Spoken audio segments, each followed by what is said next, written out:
Hola, muy buenas tardes para todos. Vamos a ver en la clase de hoy lo que denominamos los delitos contra la fe pública. Bien jurídico, fe pública, que está tutelado, que está protegido en el título octavo de nuestro Código Penal, en los artículos 227 a 252 de nuestro Código Penal. Y algunas palabras sobre el bien jurídico, fe pública, porque la fe pública es un bien jurídico producto o que es la consecuencia de una muy larga y muy trabajosa evolución histórica que finalmente conduce a reconocerla como un bien jurídico digno de tutela o de protección penal. La primera noción sobre fe pública aparece en el siglo XIX y durante mucho tiempo el concepto de fe pública es muy discutido y controvertido. Incluso autores de la talla del prestigio de Binding o de von List la niegan. Y así Binding, por ejemplo, decía que en realidad la fe pública se la identifica con la autenticidad de determinados documentos y con la veracidad de los medios de prueba, pero que es un concepto muy peligroso por lo indeterminado que resulta. Y a la vez, von List también critica la fe pública, diciendo que en realidad la fe pública no es un bien jurídico, sino que son infracciones que tienen una característica principal, cuál es el medio de ataque con la que se producen. Incluso von List se burla de la fe pública y las compara con esos animales marinos que de lejos son fosforescentes, pero que al tomarlos con las manos se disuelven en las mismas como una masa gelatinosa, ¿no? Como diciendo, en realidad la fe pública entonces, en definitiva, no tiene una sustancia. Para otro autor del prestigio de Carmignani, la fe pública en realidad no es una forma de delincuencia, sino que solo es una clasificación de delitos. En cuanto a la evolución histórica de la fe pública, entonces, en primer lugar, el derecho romano fue el punto de partida de estas infracciones. Y abarcaba en el derecho romano figuras que contenían falsedades como una característica común. Lo primero fue la Lex Cornelia Testamentaria, que refería simplemente a los testamentos falsos, alterados o suprimidos. Y posteriormente lo que se denomina la Lex Cornelia Falsis, que extiende la falsedad de los testamentos alterados o suprimidos a los documentos, también al falso testimonio y al perjurio. Por su parte, el derecho germánico también castigó seriamente las falsedades, y ya en la Edad Media a la falsedad se la castigó con la misma vara que a la falsificación de la moneda.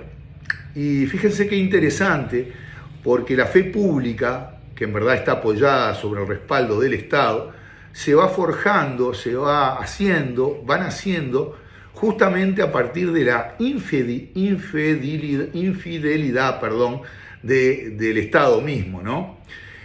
¿Por qué digo esto? Porque en la Edad Media quienes cometían el delito de falsificación de moneda eran justamente los reyes, que lo que hacían para efectuar pagos a otros estados, emitían moneda de oro, por ejemplo, de plata, de bronce, pero les agregaban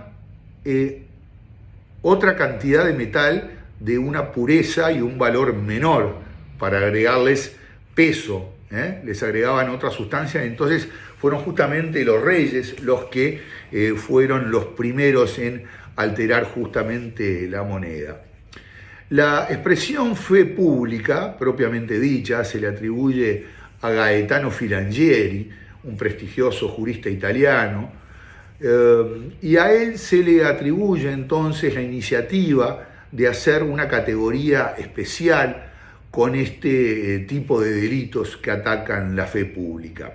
Y lo peculiar, lo particular de estos delitos contra la fe pública es que el agente, el autor del delito, se vale de la confianza que en él se deposita. Y bueno, la diferencia entre fe pública y fe privada que debemos conocer se logra claramente apreciar a través de las enseñanzas del maestro Carrara. ¿Qué es lo que dice Carrara? Dice, bueno, el hombre en su vida normal, en sus operaciones habituales, tiene la necesidad de creer. Y en verdad, mientras que no exista una autoridad superior, una autoridad que le imponga entonces una razón superior para creer, las personas creemos en las cosas por varias razones. Porque somos inducidos a creer, por nuestros sentidos, todos tenemos nuestro sentido en cuanto justamente a la confianza en determinadas situaciones, o creemos porque de acuerdo a nuestra experiencia verificamos la situación y entonces decidimos creer o no, por el juicio de valor que hacemos, o también creemos por la confianza que nos merece la persona con la que estamos, por ejemplo, contratando. Entonces, cuando una persona contrata, realiza una permuta, una compraventa, juzga las cosas por el valor del objeto que recibe, por los sentidos, por las observaciones, o creemos también porque creemos en lo que nos dice la persona con la que estamos contratando. Cuando entonces nosotros, esa confianza surge de estas propias convicciones, estamos en lo que se llama la fe privada. La confianza es la base de las relaciones humanas y no hay vínculo humano que no suponga de alguna manera un acto de fe. Y la fe entonces es la confianza, es una creencia fundada en la seguridad de algo, en la escuela, en la amistad, en el matrimonio, en las situaciones humanas en general. Bueno, solo son posibles llevarlas adelante cuando una persona cree en la otra. Y cuando esa creencia, cuando esa confianza se refiere a las relaciones privadas entre individuo e individuo, entonces estamos ante lo que se llama la fe privada. Y cuando se vulnera, se lesiona, se viola esa fe privada, podemos estar, por ejemplo, en algunas situaciones, y dependiendo del caso concreto, ante un delito de estafa, ante un delito de apropiación indebida, pero no ante un delito contra la fe pública, porque justamente lo que existe ahí es una fe privada y no pública. Entonces, habiendo dicho y referido que es la fe privada, debemos señalar entonces a qué nos referimos cuando hablamos de fe pública. La fe pública, a diferencia de la fe privada, no deriva de nuestros juicios de valor, no deriva de nuestros sentidos, no deriva de lo que nos dice el otro, sino que la fe pública deriva de una autoridad que lo impone. Por ejemplo, yo creo que ese objeto, ese lingote, es de oro porque veo en él un sello, un signo, que la autoridad pública solo pone en ese tipo de objetos.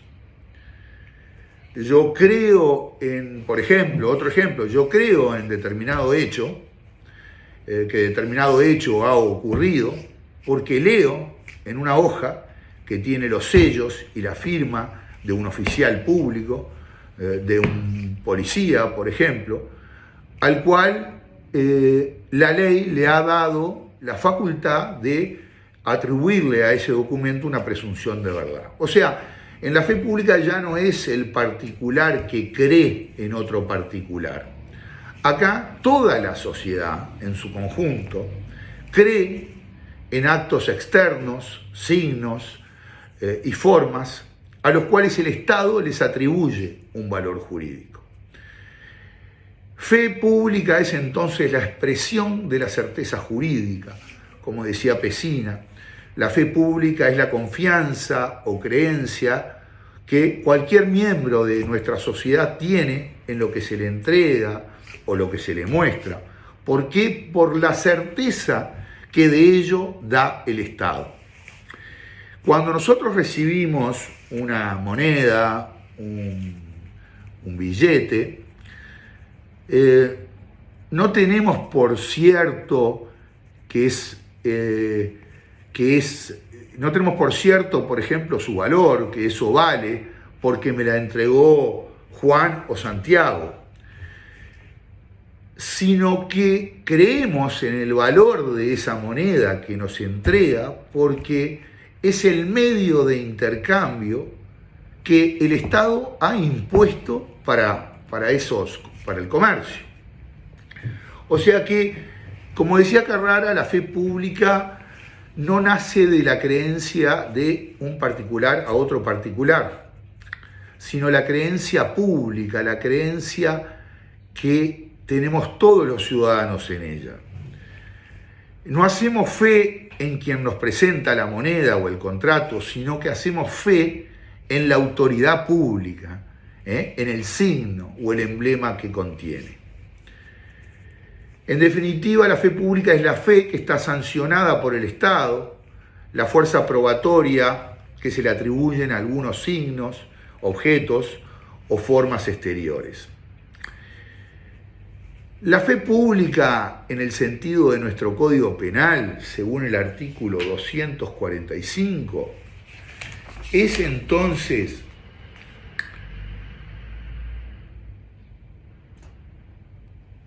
la que merecen los actos de los funcionarios que tienen la potestad de otorgarla, como por ejemplo los escribanos, que son depositarios de la fe pública, de acuerdo a lo que dispone la ley en este artículo 245 que les acabo de señalar, y que menciona que a los efectos de la falsificación documentaria quedan equiparados a los funcionarios públicos los escribanos legalmente habilitados para ejercer su profesión. Bien, la ley también le da calidad o eficacia probatoria a algunos documentos, por ejemplo, partidas o certificados, a las manifestaciones de determinadas personas, por ejemplo, testigos o peritos, y a ciertos signos, como son las monedas, los sellos o las marcas. Bien, el primer artículo que vamos a analizar referente a la fe pública es el artículo 227 del Código Penal, que trata sobre el delito de falsificación de moneda y títulos de crédito. Este artículo 227 castiga a quien falsifique moneda en el país o fuera de él. El que falsifique moneda nacional o extranjera en el país o fuera de él. De acuerdo a nuestro artículo, al artículo 9 del Código Penal, que regula, que establece lo que se denomina como el principio de territorialidad de la ley penal, y que ustedes ya conocen, en virtud del cual la ley penal uruguaya se aplica a los delitos cometidos en nuestro territorio. Tenemos también un artículo 10 que señala algunas excepciones a este principio de territorialidad. Y así el artículo 10 de nuestro Código Penal, en el inciso tercero, dispone que los delitos de falsificación de moneda de curso legal en el territorio del Estado o títulos nacionales de crédito público se castigan de acuerdo a la ley uruguaya, aun cuando hubieran sido cometidos en territorio extranjero. Esto es entonces una excepción a este principio de defensa, principio de territorialidad, donde la ley autoriza en forma expresa, por excepción, castigar entonces determinados delitos, aun cuando estos hubieran sido cometidos en el extranjero. Este delito entonces trata de falsificar, que es adulterar, que es imitar. ¿Para qué? Para engañar, crear algo muy parecido a lo real. La moneda, bueno, es el signo representativo emitido por nuestro país, representativo del precio de las cosas, del comercio, es el dinero, equivale al concepto de lo que nosotros conocemos como dinero, y comprende, al decir moneda, evidentemente el papel tanto billete, papel, como la moneda metálica. La moneda puede ser moneda nacional, o sea, pesos nacionales, o moneda extranjera, porque el artículo 227 expresamente señala que la moneda puede ser de curso legal o comercial, pero nacional o extranjera. Cuando este tipo penal se refiere a moneda de curso legal, bueno, son los billetes del Banco Central del Uruguay, con el cual se pueden extinguir las obligaciones comerciales habituales. Y cuando se refiere a moneda de curso comercial, se refiere a algunos instrumentos con poder cancelatorio de relaciones de comercio en el ámbito internacional. Entonces, vamos a poner un ejemplo. Tenemos un caso práctico para que ustedes puedan pensarlo, y luego de que se los relate, que es muy breve, ponen pausa a este video y luego vemos cómo lo solucionamos. El caso práctico dice así: Juan falsifica un billete de moneda nacional, uruguayo, un billete muy antiguo, con una máquina especial, una máquina hecha para eso, y crea una imitación casi idéntica a la original. Aclaro que ese billete no se encuentra más en circulación, pero por el contrario tiene un gran valor de colección. ¿Queda claro? Juan emite un billete que es viejo, que no está más en circulación, con una máquina especialmente diseñada para falsificar billetes, y crea una imitación casi idéntica al billete original, que, como he dicho, no se encuentra en circulación, pero sí tiene un gran valor de colección. Entonces, si quieren, pueden poner pausa a este video, unos minutos, lo piensan, y ahora lo vemos. Es un caso muy sencillo para empezar a ejercitar algunos casos prácticos de delitos contra este bien jurídico, fe pública, que estamos analizando. Bien, esperemos que ya hayan podido razonar y solucionar este caso. Y sencillamente acá lo que tenemos que analizar es que evidentemente no existe delito de falsificación de moneda o títulos de crédito previsto por este artículo 227 del Código Penal, porque, como bien dice el caso práctico, no se trata de un billete de curso legal ni comercial. Se encuentra fuera de circulación como valor de papel moneda, y el tipo penal expresamente exige que este billete deba ser de curso legal, por lo que la falsificación de un billete antiguo que no se encuentre en circulación no constituye un delito de falsificación de moneda del artículo 227. Primer término, ¿ok? Eso debe quedar bien claro. No estamos frente entonces a la configuración de este tipo penal del artículo 227, por cuanto no es una moneda de curso legal. Dijimos que podía tener un gran valor de colección. Bueno, si tuviere un valor de colección, tampoco podría ser este delito.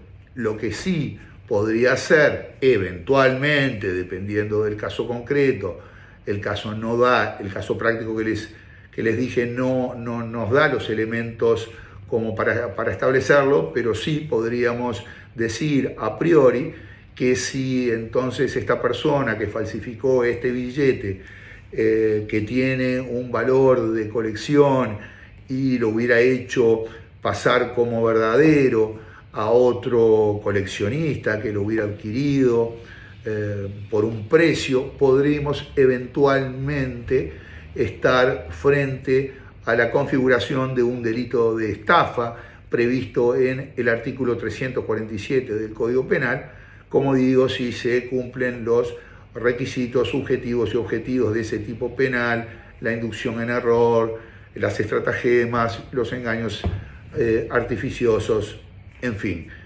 particularidades de ese delito que ustedes ya han conocido y visto con anterioridad.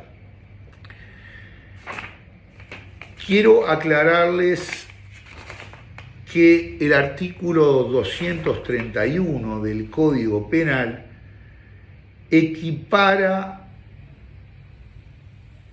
los títulos de crédito a la moneda. Es decir, que a los efectos de la acción penal, dice ese artículo, se equiparan a la moneda los documentos de crédito público. Y los documentos de crédito público son aquellos, por ejemplo, emitidos por el gobierno o por las instituciones públicas del Estado o por instituciones particulares, si tuvieran curso legal o comercial, con excepción de las letras y los pagarés. Entonces es importante que ustedes tengan presente al analizar este artículo 227, también el artículo 231. ¿Por qué? Porque equipara a la moneda algunos títulos de crédito público y en consecuencia, si hay una falsificación sobre esos títulos de crédito público, estaremos también en presencia de un delito contra la falsificación de moneda, según lo dispone el artículo 227 del Código Penal. Entonces, esos títulos de crédito público pueden ser deuda pública, bonos, títulos hipotecarios. Se ha considerado también incluso los billetes de lotería como títulos de crédito público según nuestra jurisprudencia.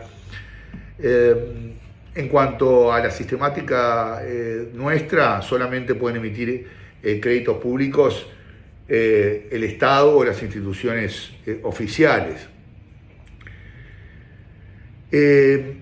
Bien, esta falsificación que se hace del artículo 227 que estamos analizando, tiene que ser una falsificación que tenga una aptitud para engañar, una aptitud para inducir en error a un grupo indeterminado de personas.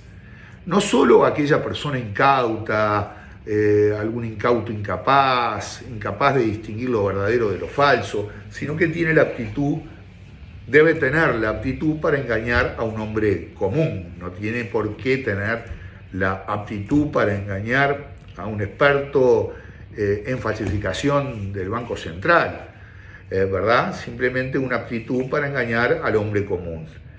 Y requiere lo que se denomina la expendibilidad de la moneda. Esto es la posibilidad de que esa moneda pueda ser colocada en el mercado, ¿no? como valor moneda. Les pongo otro caso, bien sencillo también para ir avanzando. Una persona falsifica unos billetes que se encuentran en circulación, billetes, pongámosle, de 500 pesos uruguayos, de los actuales, de los que circulan habitualmente, Pero esos billetes se hacen con una máquina antigua, resultan billetes muy verdaderos, la imitación a la vista, a la simple vista, parecen verdaderos, parecen auténticos, pero apenas uno toca el papel con sus manos, nota la falta de ese relieve que tienen los billetes. El caso práctico es entonces qué delito comete la persona que realiza esa imitación. Y nuevamente les dejo unos minutos para que pongan pausa y lo piensen. Bien, ¿qué ha dicho? Eso es un caso real, quizá le faltan elementos, por supuesto, del caso, pero tampoco podemos ahondar tanto porque se nos va muy larga la clase, simplemente para ir ejercitando algunos ejemplos. Esto es un caso real de nuestra jurisprudencia, donde los billetes que la policía encontró en una imprenta estaban impresos, pero no estaban golpeados, ¿verdad? Le faltaba ese relieve, porque fueron hechos con una máquina muy antigua,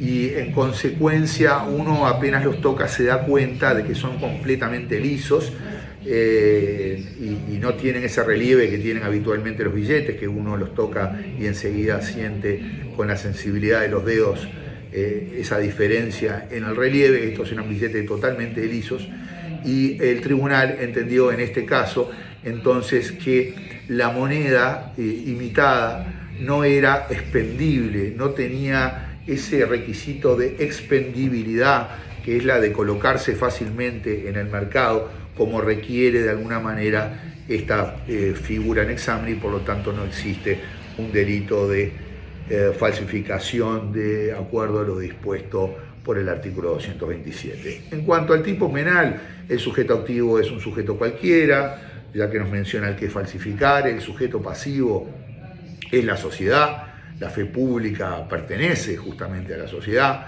También el sujeto activo puede ser la persona a que se le ocasiona un perjuicio patrimonial con esta falsificación. Como vimos, el objeto material son la moneda y el título de crédito, moneda billete y moneda metal. El verbo nuclear de la figura es falsificar. Es un delito de peligro, ya que no requiere ni el uso ni el daño. Admite la tentativa y se consuma con la falsificación. El siguiente artículo es el artículo 228 del Código Penal, que nos habla no de falsificación, sino de alteración de moneda. Es un delito similar al delito anterior, lo que en realidad, en vez de crear un título nuevo, como se hace en la falsificación, no hay creación de un título nuevo, sino que se modifica un título, una moneda ya existente, se le cambia el aspecto, por ejemplo, se le saca metal a la moneda de oro, se altera el valor del papel moneda por cualquier medio. Y en cuanto a, el análisis del tipo penal, no lo voy a repetir, es prácticamente el mismo que el del artículo 227. El artículo 229 del Código Penal sanciona la conducta de quien introduce en el territorio de nuestro Estado moneda falsificada o adulterada, la hace circular, la expendiere o la vende o la retiene en su poder con esos fines. Esta norma es una norma de segundo grado, ya que si ustedes ven el tipo penal del 229 dice el que fuera del caso previsto en el artículo 227. Esto es, que el sujeto de esta conducta del 229 no puede ser el falsificador del artículo 227, que se encuentra expresamente incluido. Para lo cual Langón señala que tampoco puede ser sujeto activo de esta conducta el que adultera, el que altera, o sea, el sujeto activo del 228. Sin embargo, Vallardo no está de acuerdo y establece que, de acuerdo a lo que determina el principio de legalidad, hay concurso únicamente entre el 228 y el 229. esto es, el del que altera y luego introduce al país con los fines descritos en este artículo 229, pero que no se aplica al 227, esto es, a quien falsifica el billete. Después hay una serie de hipótesis bastante más complejas en cuanto a si existe concierto previo entre el falsificador y la persona que introduce al territorio del Estado, vende, retiene, circula o expende o retiene esa moneda que, bueno, iremos viendo más adelante. Y también los casos en los que no existe concierto previo. Son 4 los verbos nucleares que gobiernan esta figura, este tipo penal del 229. El primero es introducir en el territorio del Estado. Esto quiere decir entonces el acto de importación, entre comillas, de moneda falsa o adulterada que entra en el territorio de nuestro Estado y que atraviesan la frontera por cualquier medio. En segundo lugar, hacerla circular, o sea, hacer circular esa moneda falsificada o adulterada. Esto es, ¿qué quiere decir hacerla circular? Que salga de la custodia de su tenedor, se traspasa a otros a título oneroso, y también señalan algunos, por ejemplo, a título gratuito, una donación, una limosna, abandonar ese dinero en algún lugar público. El tercer verbo nuclear refiere a expender la moneda falsificada a otro. ¿Qué quiere decir esto? Bueno, pagar con esa moneda falsa y de esa forma poder cancelar las obligaciones comerciales. También es un verbo nuclear de esta figura el retener en su poder la moneda falsificada o adulterada con alguno de estos fines.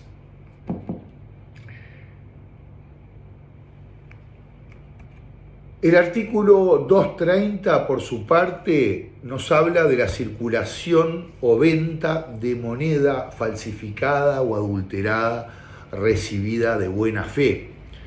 Esto es hacer circular o expender moneda falsa que recibimos de buena fe. Siempre dice que excediera los 10 pesos y es castigado con una pena de multa. El sujeto activo de esta conducta es cualquiera, el pasivo la sociedad como titular de la fe pública.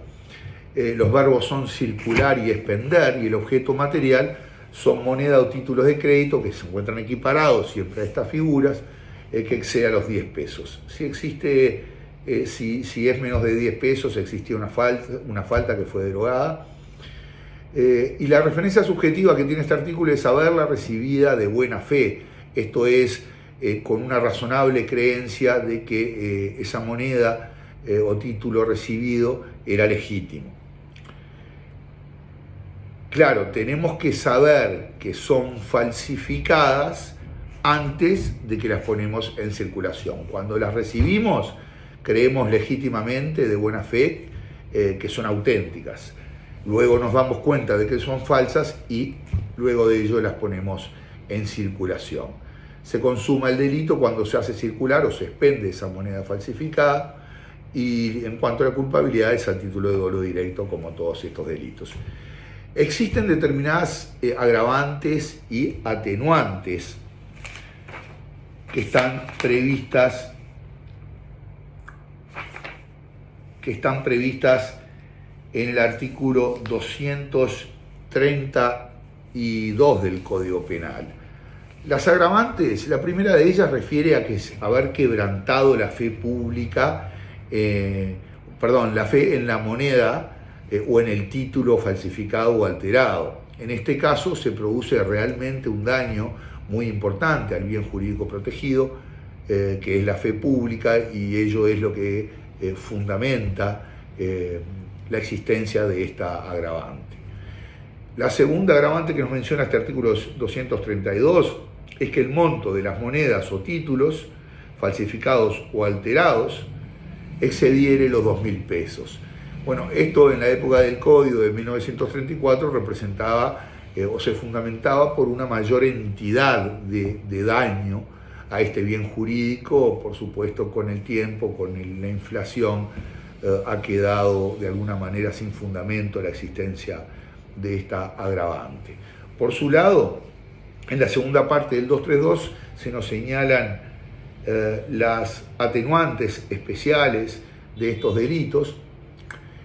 Uno de ellos es que la falsificación o alteración de esa moneda o título de crédito fuera fácilmente perceptible. La razón de ello está en la potencialidad de daño que tiene una moneda que tiene mejor imitación que una que no lo tiene. Cuanto más perfecta es la imitación, más expuesta se expone al ciudadano al peligro y más alarma se causa, se crea, porque se pasa a sospechar siempre entonces de la autenticidad de esa moneda, ¿no? Se trata de una imitación que tiene que tener el carácter de expendibilidad, pero que es una imitación imperfecta. Debe ser perceptible, pero como he dicho, no debe impedir que esa moneda sea expendible, y me refiero al caso que vimos anteriormente de los delitos, de los billetes que no habían sido golpeados. Tiene que ser una imitación que sea advertible por una persona ya precavida, porque una falsificación muy grosera que puede ser advertida por cualquiera sin esfuerzo no constituirá un delito de falsificación, como vimos, sino que referirá más bien a lo que es el delito imposible. La segunda atenuante es que el monto de la moneda falsificada o alterada, que con alguno de estos fines se hubiera hecho circular, se vendiera o se retuviere, no excediera de 500 pesos. Bueno, a la inversa de lo que pasa con la agravante, esto refiere a la menor potencialidad del daño.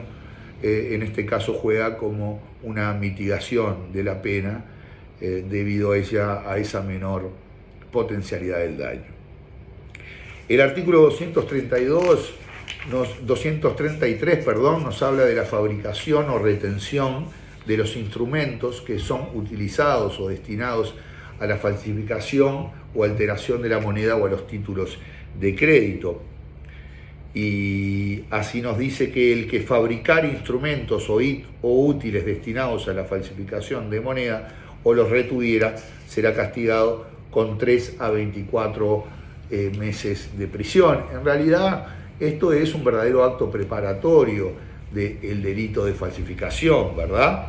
Fabricar instrumentos o retenerlos sería un acto preparatorio de un delito posterior de falsificación que, por imperio de la ley, asumen la importancia de un delito consumado, justamente también por la importancia del objeto jurídico que se tutela. Los verbos nucleares son entonces fabricar, o sea, producir objetos para falsificar o alterar, o retener, esto es, tener en la esfera de nuestra disponibilidad por cualquier título, ya sea momentáneo, transitorio o permanente, esos objetos.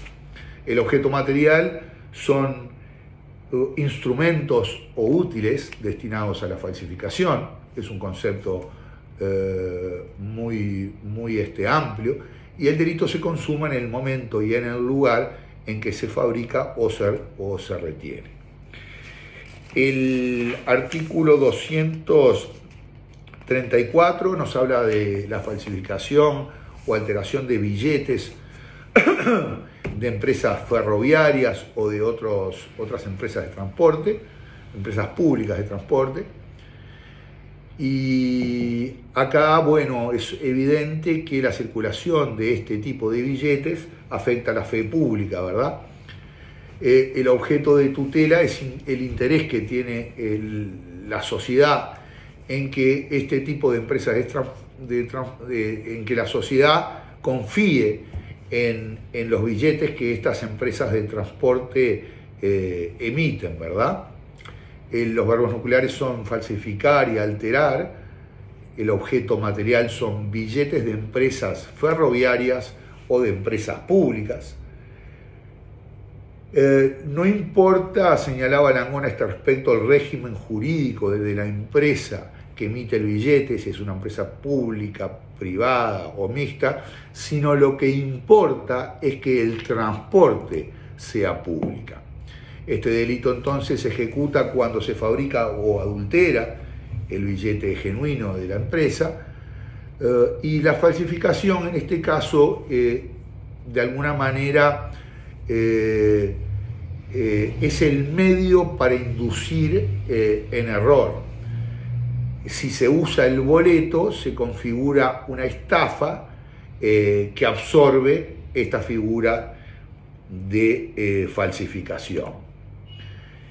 En el 235 se establece un delito cuyo nomen iuris es el aprovechamiento de la falsificación, que señala que el que, no habiendo concurrido a la falsificación o alteración de los billetes de las empresas a las que se refiere el artículo precedente, esto es de transporte público o ferroviarias, pero hubiere hecho uso de los mismos, será castigado con una pena de multa. Esto es, la figura delictiva consiste en hacer uso de ese billete sin haber concurrido a la falsificación o alteración. El verbo nuclear es hacer uso, se consuma en el momento y lugar en que se usa, y la culpabilidad es a título de dolo directo. Hasta aquí la primera parte y luego seguimos con los delitos de falsificación documentaria.